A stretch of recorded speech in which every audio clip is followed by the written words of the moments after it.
Saya mendengar walaupun tidak dari teman-teman yang bersangkutan ada banyak MK yang selesai larut malam ya. Ibu Ima jam berapa selesai? Jam 2 saudara.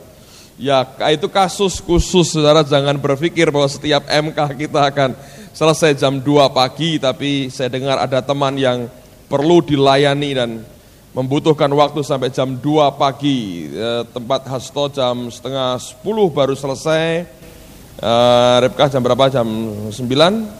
Setengah 9? Dari jam 5 sampai setengah 9, tempat Pak Nugroho jam berapa? Setengah 12. Ada yang lebih pagi lagi jam 3 pagi, begitu sampai jam 4 pagi. Saya percaya itu anugerah Tuhan. Dan banyak orang bersaksi, tadinya waktu mulai memang merupakan sesuatu yang kita bayangkan menjemukan sekali. Teringat kita akan zaman persekutuan doa, lalu kita datang dan berkata, sing khotbah sapa to? Wong kuwi meneh khotbah ngalor ngidul tak karuan. Lalu kita malas untuk datang. Tapi kita melihat ada spirit baru, ada roh baru di tengah-tengah kita yang bergerak dengan cara yang baru, dengan cara yang sangat indah yang membuat kita dikuatkan dan dibangkitkan dalam anugerah Tuhan. Amen. Saudara, Anda merasakan akan kesehatian, kesatuan keluarga di tengah-tengah mesbah keluarga itu. Dan saya mendorong setiap saudara yang belum ambil bagian, saudara ambil bagian, Anda akan menikmati. Pergumulan berikutnya adalah saudara akan merasa sayang kalau tiba waktunya harus mengalami pembelahan dari MK itu. Waduh, ini sudah kompak Pak, ini kenapa harus dipisahkan? Nah itu harus, karena kalau tidak hanya ikatan jiwani, belum pada ikatan roh. Dan Tuhan mau kita semua ada pada ikatan roh. Amen, saudara. Saya belajar begini ya, beberapa hari ini saya merenungkan sesuatu dan sebagian saya sharingkan dengan beberapa teman, dengan saudara Yusuf juga, dan saya sharingkan akan hal ini. Tapi malam hari ini saya ingin menegaskan kembali kepada setiap kita. Sebagai orang percaya, saya mau beri Anda satu pengertian yang ini dasar sekali. Setiap kali, dengarkan baik-baik, setiap kali saudara mencari Tuhan, lalu Anda mendengar akan firman-Nya, setiap kali saudara bertemu dengan orang-orang yang punya berita dari Tuhan, saudara akan menjumpai satu ciri yang Anda akan dengarkan dan itu akan berulang-ulang terjadi, yaitu apa? Message berita yang disampaikan itu merupakan suatu garis yang sangat tegas sekali.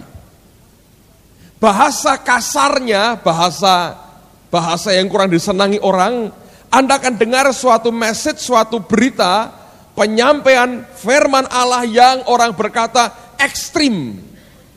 Nah, saya menghindari kata ekstrim supaya tidak berkonotasi jelek dalam pikiran kita. Tapi sebenarnya kebenaran yang dari Allah, cirinya satu. Kebenaran itu tidak akan pernah kabur, tapi akan merupakan suatu garis yang sangat tegas.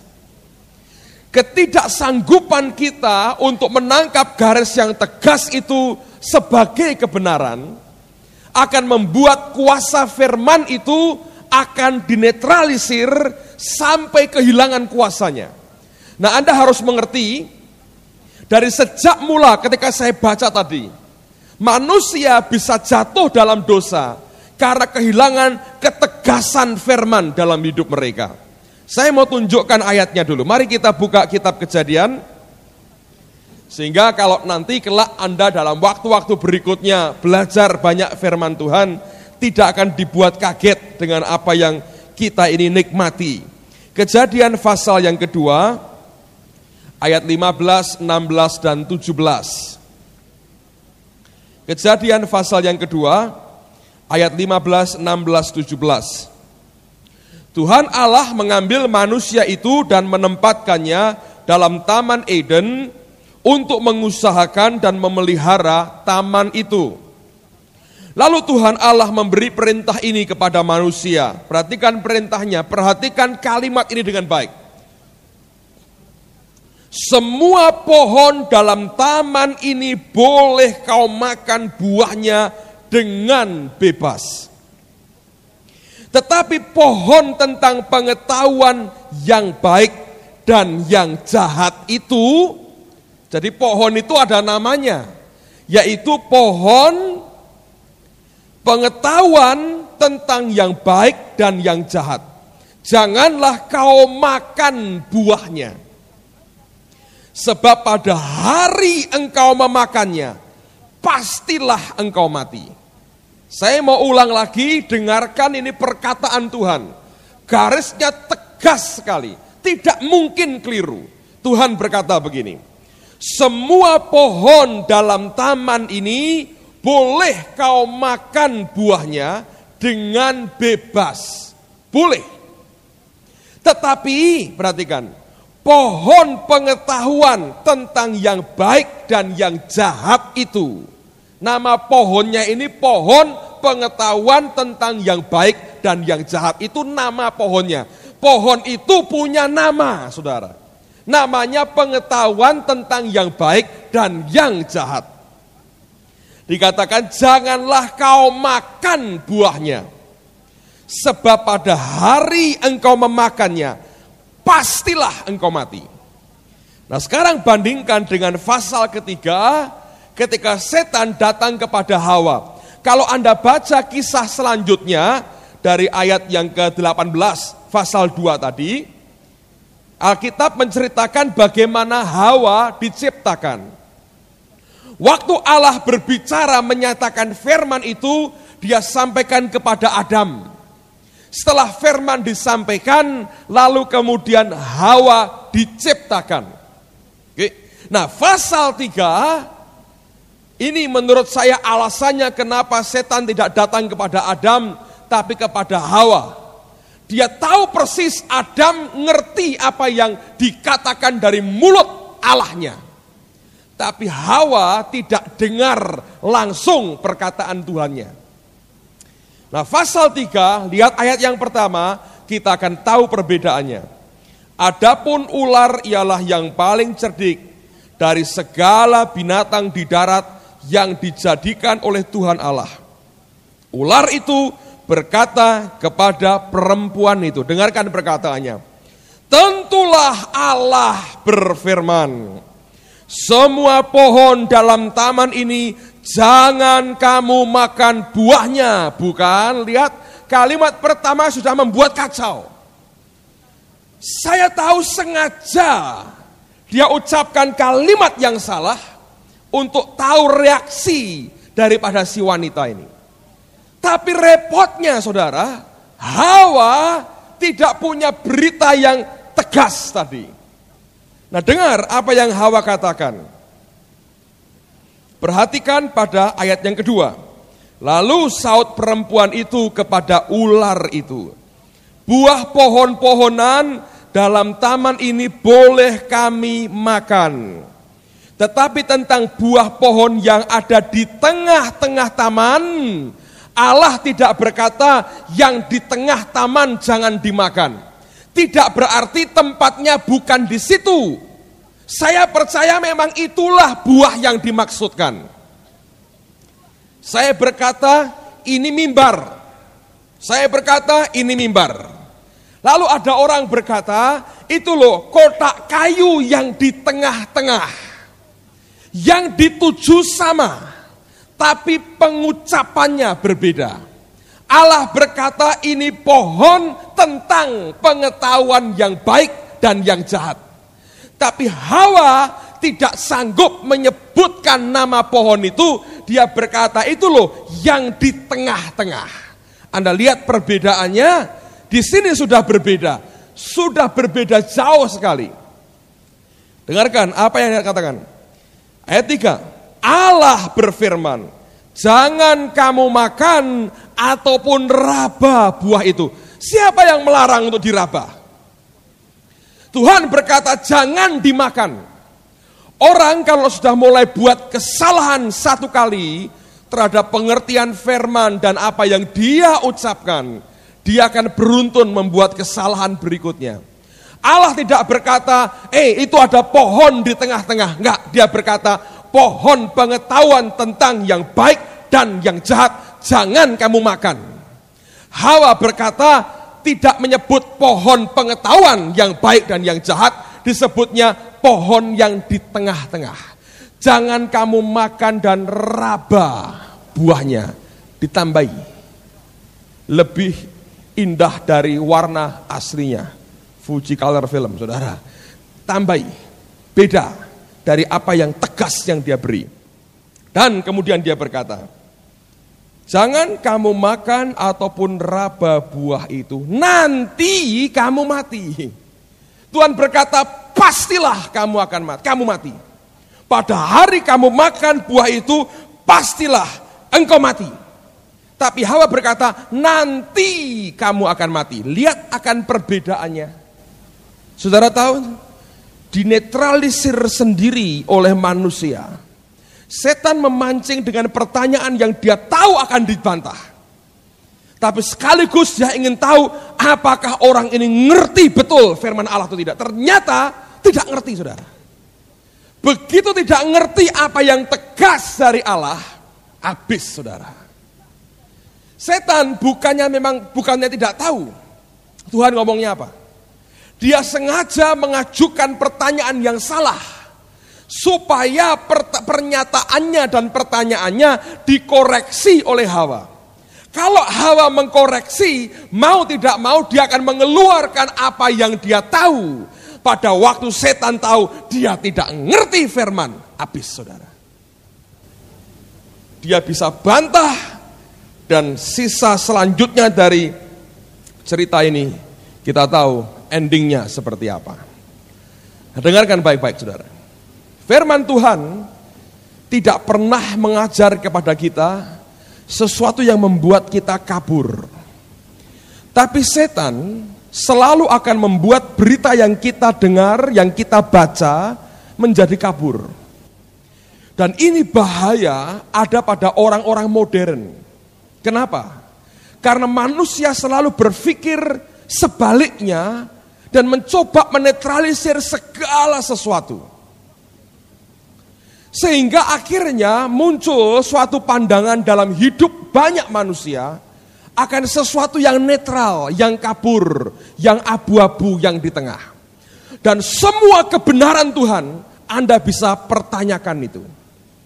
Sampai akhirnya jadi kabur dalam hidupmu, lalu kehilangan kuasanya. Saya beri contoh begini. Anda mendengar khotbah berkata, hanya Yesus juru selamat. Di luar Yesus tidak ada jalan keselamatan. Dia berkata, akulah jalan, kebenaran, dan hidup. Akulah satu-satunya jalan, kebenaran, dan hidup. Tidak seorang pun sampai kepada Bapa, kecuali melewati aku. Tegas sekali. Saudara akan mulai mempertanyakan berkata begini, ya tapi kalau orang belum dengar Yesus, yang di puncak gunung di pedalaman Irian, masa Tuhan tidak adil? Ya kalau dia sudah dengar dan dia menolak, ya dia masuk ke neraka. Lah dengar aja belum pernah kok. Lah tetangga saya itu alim pak orangnya, tidak pernah jahati orang. Masa dia ke neraka? Anda masih dengar pertanyaan begitu dalam hatimu? Lalu kabur. Oh kalau ya mungkin ini terlalu ditekankan segi itunya. Dan pada waktu itu firman itu kehilangan powernya. Dan ujungnya engkau kehilangan keselamatanmu. Karena engkau mulai mempertanyakan Yesus dalam hidupmu.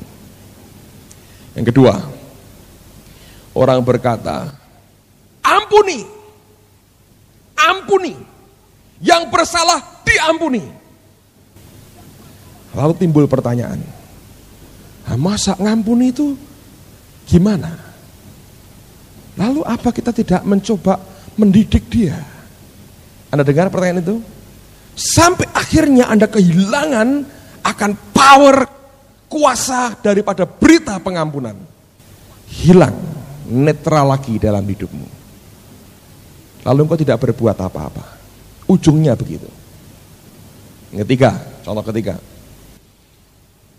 Saudara ini harus beriman kepada Tuhan. Lah apa iman toh? Masa orang awak tengok-tengok iman. Kan ya mesti ada usahanya. Anda tahu lihat itu? Selalu akan digeser. Akhirnya netral berita itu. pada saat mencapai titik netral, Anda berkata, ya bagaimana? Saudara bisa mengerti itu? Semua berita Tuhan Anda bisa bawa ke titik netral kembali, sampai akhirnya engkau akan kehilangan kuasa. Ujungnya apa? Engkau tidak bergerak apa-apa. Engkau harus yakin. Loh, yakin tuh ya yakin, tapi ini sekarang saya perlu makan lah. Usahanya apa? Setiap ada berita yakin, lah kerjaannya apa? Mengampuni, lah berapa lama? Selalu begitu. Kekudusan, batasannya apa? Kita masih manusia hidup, ya kan? Jujur, nah nanti malah kojur, katanya gitu. Jadi selalu kita bisa menetralisir, sampai akhirnya apa? Tidak ada satupun dari berita Allah ini yang akan punya efek apapun dalam hidupmu. Yakinlah saudara. Allah sanggup menyembuhkan. Ya dokter kan ya bisa. Loh, tujuan berita itu mau berkata dia membuat mujizat kesembuhan. Lalu kita berkata, ya betul, tapi kan sekarang Tuhan pakai medis, pakai dokter. Loh, itu semua betul. Tapi kalau setiap saat kita mendengar seperti itu, lalu kemudian dinetralisir kembali, saudara akan kehilangan power daripada berita Tuhan itu sendiri. Dan akhirnya apa yang kau berbuat? Nothing. Ke kiri. Ya nek ke kiri betul, ya mesti ya hati-hati toh. Siapa tahu ke kanan. Akhirnya bingung, dodok di tengah-tengah. Lah kok mau dodok sini? Lah bingung. Kak kiri katanya gitu, kanan mungkin nggak tahu saya. Semua akan membuat akhirnya kita kehilangan kuasa daripada firman itu. Saudara percaya itu? Padahal sebetulnya Alkitab ini berisi hukum. Dan hukum itu sebetulnya tegas, saudara. Di mana-mana hukum itu mesti punya garis batas yang tegas. Mesti manusia mengusahakan sesuatu yang tegas. Kalau tidak bagaimana? Dan ini yang seringkali harus diperangi dalam kehidupan kita. Saudara percaya soal apa? Percaya soal kelimpahan Tuhan? Yakin Allah menyertai kita. Yakin Tuhan menyertai. Nah, masuk yakin tok, tambahannya apa? Selalu begitu. Akhirnya membuat kita tidak berkata, ya Tuhan, gak ada lagi. Hanya meninggalkan tanda tanya dalam hati kita. Lalu kita hanya diam dan bengong. Ya wis. Apa ujungnya? Ujungnya membuat kita tidak bergerak apa-apa. Saudara, setiap orang percaya akan mengalami ujian semacam ini. Apakah firman itu bisa mencapai titik ketegasan yang sempurna atau tidak? Nah, biasanya dalam perjalanan waktu kita dengan Tuhan, saudara akan mengalami kesulitan bagaimana menerapkan dalam hidupmu. Saudara akan bingung sekali. Dan pada mulanya Anda akan jadi ekstrim sekali. Saya mengalami ya, jujur pada waktu saya mulai bertobat, ada banyak hal yang saya buat ekstrim, bahkan ekstrim. Dalam pengertian bukannya jahat sekali ya pada waktu itu, saya rasa juga tidak, tapi karena kurang mengerti. Saya ambil contoh begini. Satu kali orang tua saya sedang pergi keluar kota, dan saya tinggal di rumah sendirian, jaga rumah sendiri. Pada waktu itu di rumah ada uang, saya lupa jumlahnya, cukup besar pada waktu itu. Dan orang tua saya berkata, jangan tinggalkan rumah. Ini di kamarnya ada uang sekian banyaknya, kamu harus jaga rumah ini dengan baik. Orang tua saya pergi hari Minggu pagi dan dia janji Senin siang dia kembali dengan keluarga, dengan yang lain.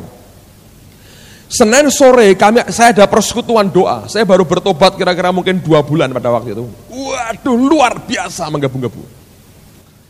Nah akhirnya pada waktu itu saya tunggu sampai jam 4 sore tidak pulang. Persekutuan mulai jam 5. Saya akan telat kalau begini caranya. Lalu saya berkata, cari dulu kerajaan Allah dan kebenarannya, semua ditambahkan. Saya kunci rumah saya, brak tinggal pergi. Di tengah jalan ketemu dengan orang tua saya yang pulang, saudara. Dia kaget. Kamu tinggal? Iya.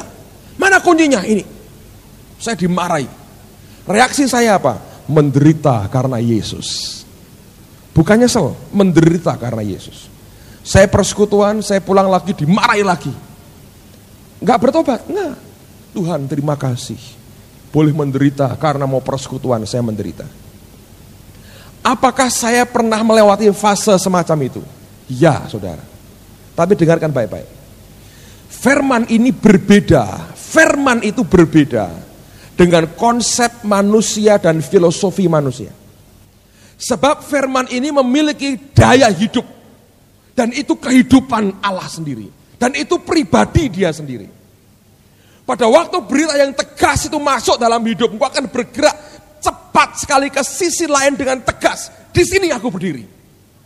Kadang-kadang engkau melupakan faktor lain yang membuat engkau tidak bisa lagi dimengerti oleh orang sekitarmu. Tapi pengalaman hidup saya membuktikan, firman itu Allah sendiri. Begitu masuk mendorong saya ke sudut, sekian waktu kemudian dia bawa saya ke tempat-tempat tertentu dan akhirnya setelah proses terjadi, saya ngerti di mana sebetulnya saya berdiri.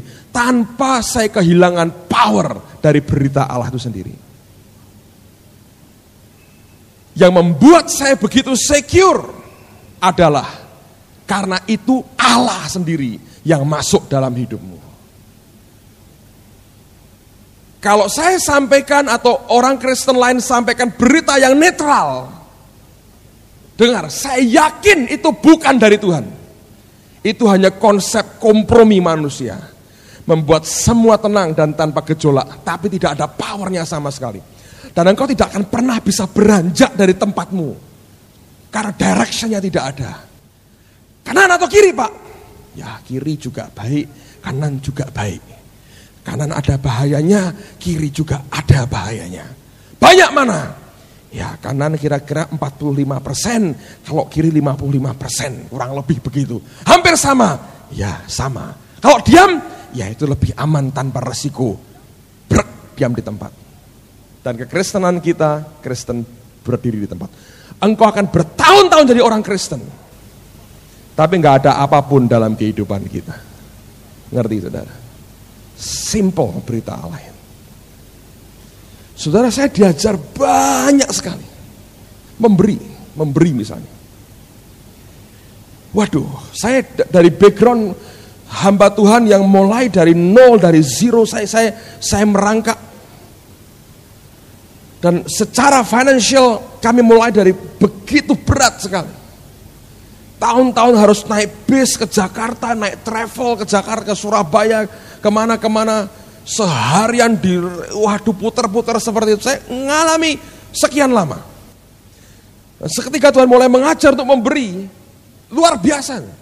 Berita itu masuk betul dalam hidup saya. Dan sampai akhirnya nekat, pokoknya beri. Kami pada waktu itu tidak memberi hanya 10%. Kita berkata 20%.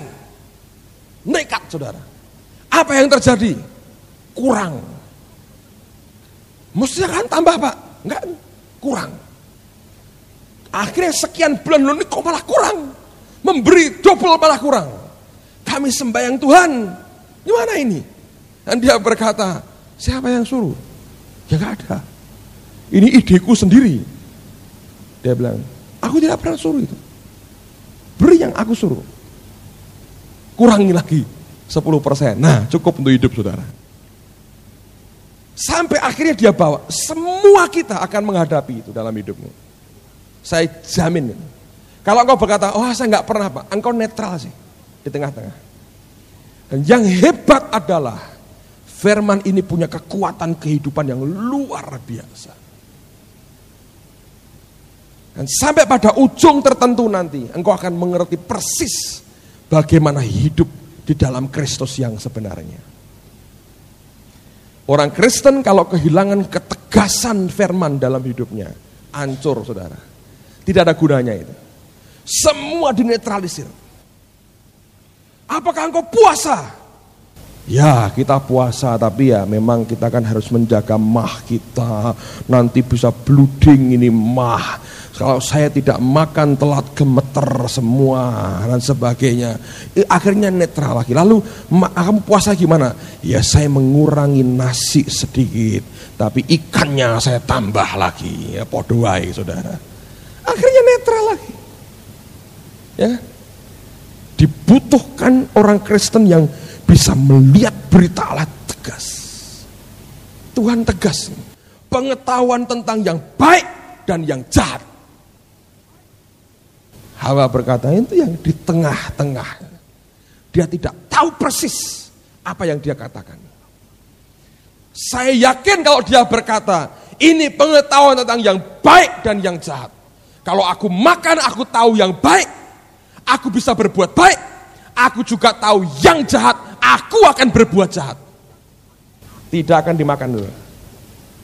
Tapi justru ini yang repot. Kekristenan kita seringkali kekristenan yang begitu netral dan kompromi dan tidak ada ketegasan apapun. Berapa banyak orang-orang yang belum apa-apa sudah ketakutan sendiri. Dan orang Jawa berkata, ngono ya ngono neng, ojo ngono. Nah itu saudara, susah itu. Ya gitu, tapi ya jangan begitu. Dinetralisir lagi.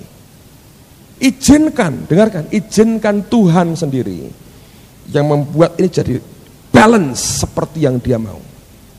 Tapi bukan dinetralisir oleh karena ketakutan kita. Apa bedanya kalau Allah yang membuat kita jadi balance dengan kita membuat diri jadi balance? Bedanya kalau Allah itu proporsional sesuai dengan kurikulumnya. Itu pasti. Saudara sekolah harus belajar PMP, P4 sekarang. Bahasa Indonesia, agama itu tidak boleh merah. Tapi tidak berarti bahwa pendidikan kita hanya diisi dengan beberapa macam pelajaran itu tok. Tapi semua diberikan. Itu ada porsinya masing-masing. Biarkan kurikulum Tuhan itu ngatur semua. Pada masa kita belajar, anak-anak kecil belajar gambar. Suruh ngoret-ngoret, apakah kelak akan orat-oratan seperti itu? Tidak. Si guru ini punya kurikulum untuk membuat kita mengerti apa yang seharusnya kita lakukan. Nanti pada waktunya dia akan tumbuh dengan baik seperti yang Tuhan inginkan. Tapi kalau manusia mencoba membuat jadi balance, itu karena didorong oleh ketakutan.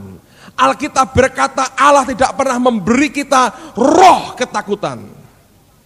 Kalau itu lahir dari roh ketakutan, dengarkan, akan membuat kita tidak berdaya, engkau akan paralyzed, lumpuh, gak ada dayanya.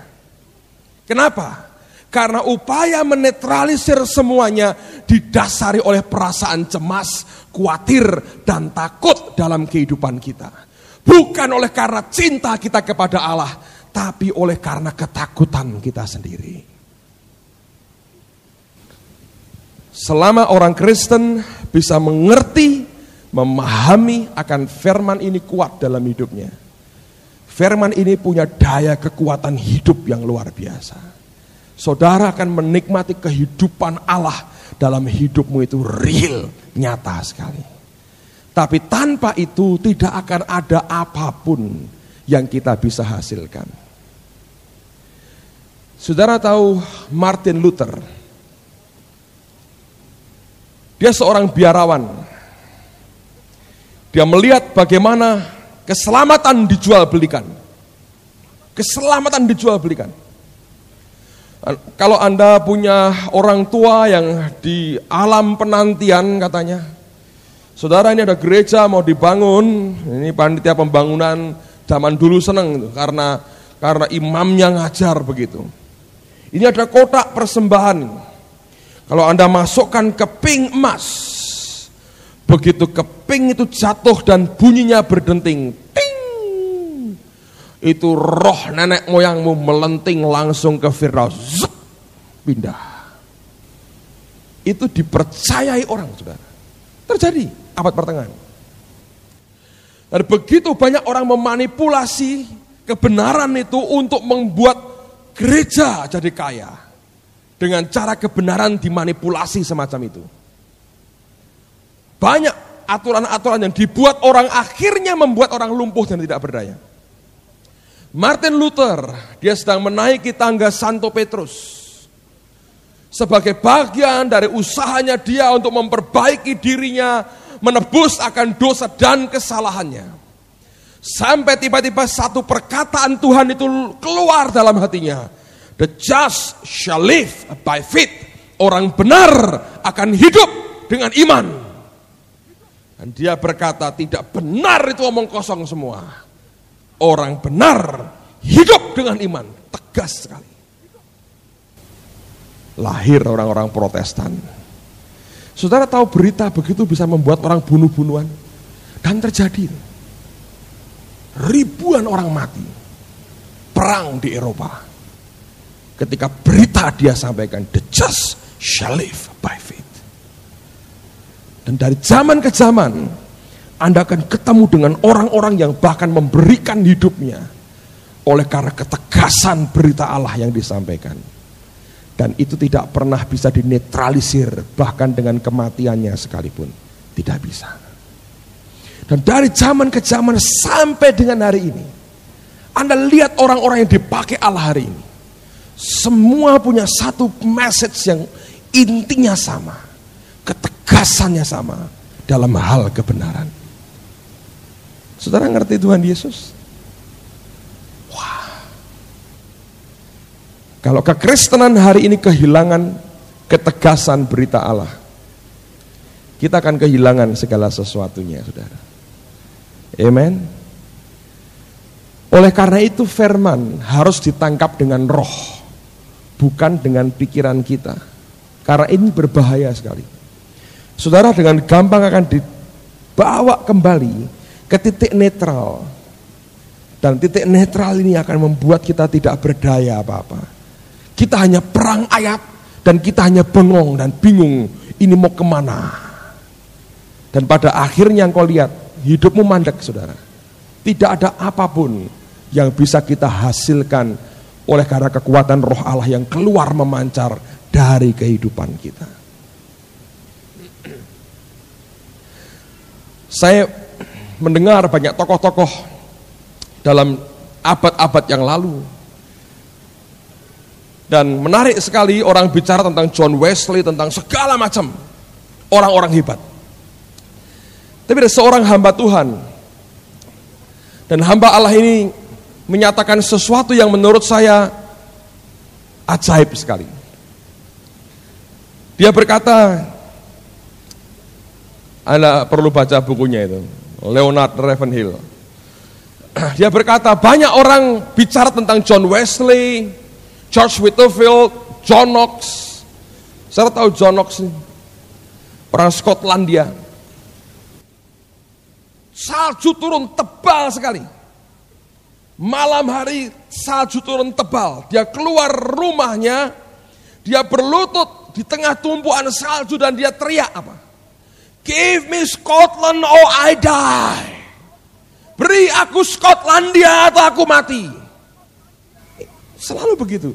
Dan gak pernah dia, orang-orang gak pernah gini, oh Tuhan mudah-mudahan kau berbelas kasihan kepada Skotlandia. Tapi kalau tidak, ya paling tidak ingatlah ada aku di sini Tuhan. Biarlah toko roti tetap buka, daging panggang tetap ada, sosis dan keju tetap tersedia buat kami. Nah orang-orang begini gak akan ada dalam sejarah, saudara. Tapi ketika ada orang-orang yang nangkep berita Allah, dan dia berlutut dan dia berkata, beri aku Skotlandia atau aku mati hari ini. Allah membuat kegerakan besar di negara itu. Selalu akan kita kenang orang-orang semacam ini yang memberikan satu message yang tegas, yang berani dalam hidup mereka. Tapi Ravenhill berkata, banyak orang bicara tentang mereka, tapi tidak banyak orang yang berani mengikuti jejak mereka. Pada ngeri, saudara. Oh, dikenang, dibicarakan, indah sekali. Yang mana Yesus, Paulus, Petrus, mari dikotbahkan, ini hebat-hebat. Dan dia berkata, tapi tidak banyak orang yang mau ngikuti jejak mereka. Nggak mau. Kenapa? Resiko terlalu besar. Saudara bayangkan Nuh. Di tengah-tengah itu bangsa manusia sudah campur baur hubungan seks dengan setan segala macam. Sampai lahir manusia raksasa. Di tengah-tengah bangsa begitu rupa, Allah bicara hanya kepada Nuh. Apa Tuhan bilang? Bangun bahtera ukurannya sekian kali sekian. Hari ini kita gampang cerita soal Nuh. Anak sekolah minggu nyanyi, Pak Nuh membuat bahtera, orang pikir dia gila. Pak masuklah, Pak Nuh minta, tapi mereka apa? Menolak. Lah, gitu kan? Jadi kan gampang. Hujan lebat turunlah, maka Semarang banjir, saudara. Nyanyi lagu itu gampang sekali, banjir, saudara. Gampang kan? Coba renungkan. Sekian, saya nggak tahu berapa juta orang pada waktu itu. Sekian juta orang hidup seperti biasa. Nuh khotbah, orang berkata itu bisa puluhan tahun dia khotbah. Banjir akan datang. Dia bangun bahteranya gede sekali. Dan tidak satu orang pun diberi konfirmasinya. Hari ini kita cari konfirmasi. Bingung saudara. Dapat berita bagus, nggak terlalu percaya. Dapat berita jelek, mau dibuang saudara. Susah sekali. Konfirmasi. Wah ini nubuat apa ya? Ini, coba kamu berdua dapat apa? Dapat lotre? Gak dapat apa-apa. Tanya, ento apa? Aku tanya. Konfirmasi. Nuh sendirian. Bangun bahtera, tidak ada konfirmasi. Coba Anda jadi Nuh. Ya makanya betul, orang pikir dia apa? Gila. Suruh masuk ya mau saudara. Mana yang lain memberi konfirmasi? Nah, enggak ada. Istrinya juga enggak, anak mantunya enggak, saudara. Sendiri.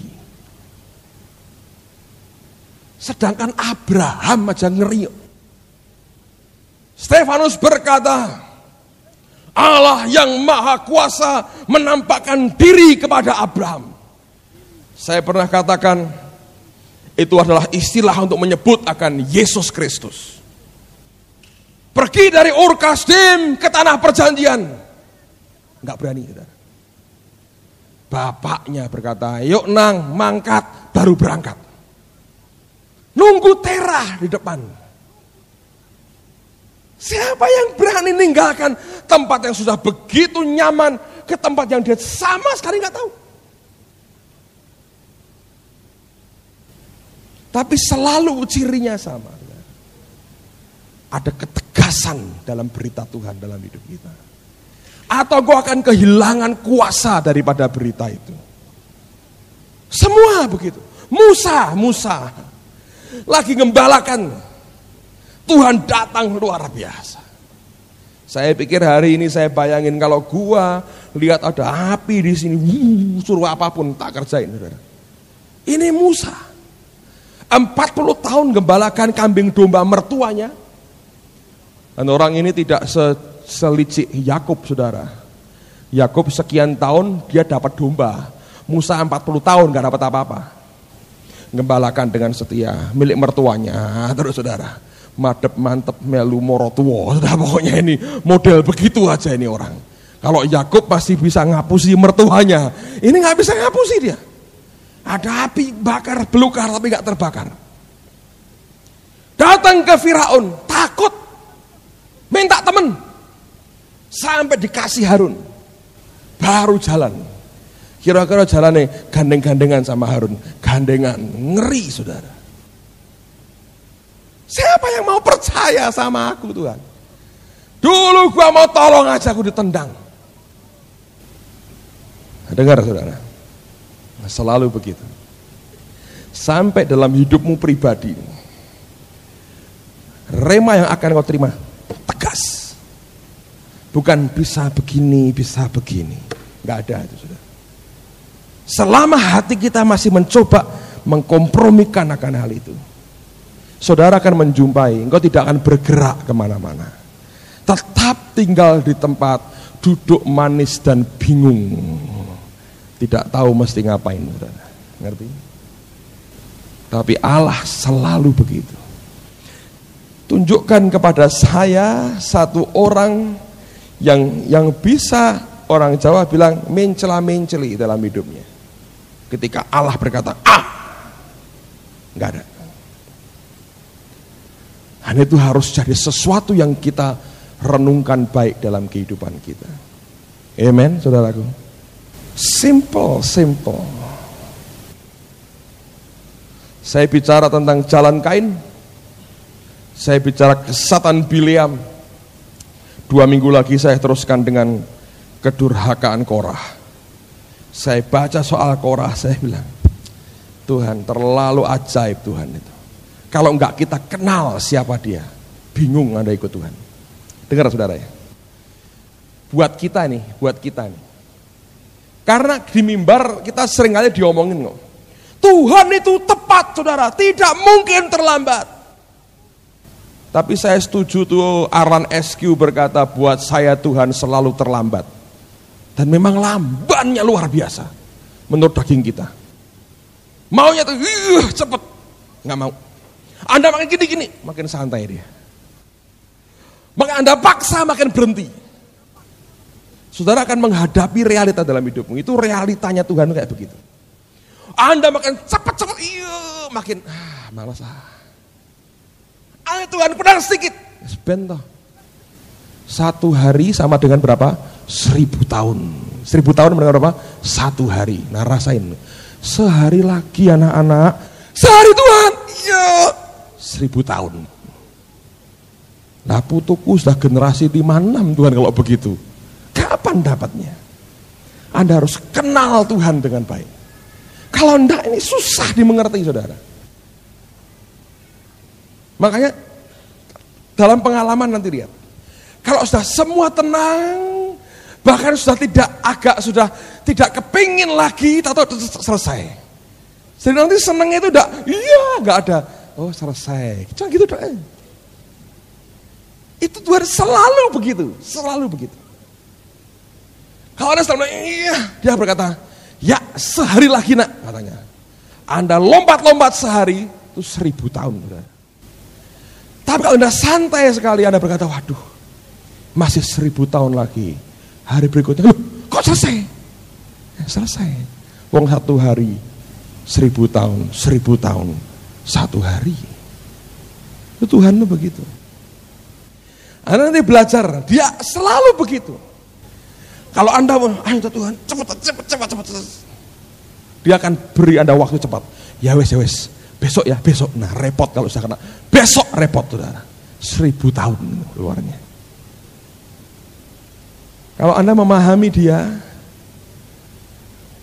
kenapa Yunus gak mau ke Niniwe? Dia sudah ngerti Tuhan. Dia ingin lihat kota itu hancur, sebab itu bangsa kafir. Ada penafsir berkata begini. Yunus ini membaca nubuatan yang mengatakan nanti orang Asyur akan menghancurkan Israel. Niniwe ini orang Asyur. Jadi Yunus ini punya nasionalisme tinggi ya saudara ya. Kalau Asyurnya hancur kan gak jadi menghancurkan Israel. Tahu ini bakal berontak. Tuhan berkata peringatkan mereka. Lari dia. Kenapa tidak mau? Akhirnya waktu betul ini bertobat. Gak jadi hancur. Dia berkata apa? Sudah tak duga. Mesti rasido.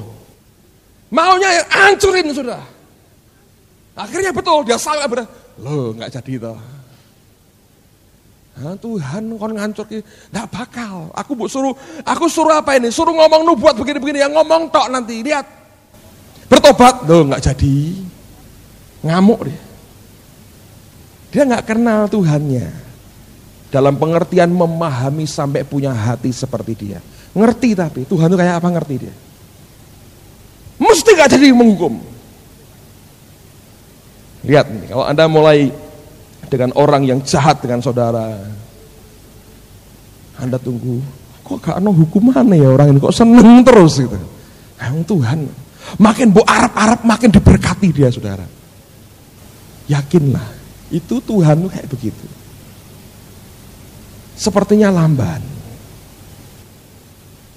Dan kita akan melihat sepertinya Tuhan itu terlalu lunak sekali sama orang jahat. Tapi kalau engkau diubah oleh Tuhan, nanti engkau tahu betapa terburu nafsunya kita.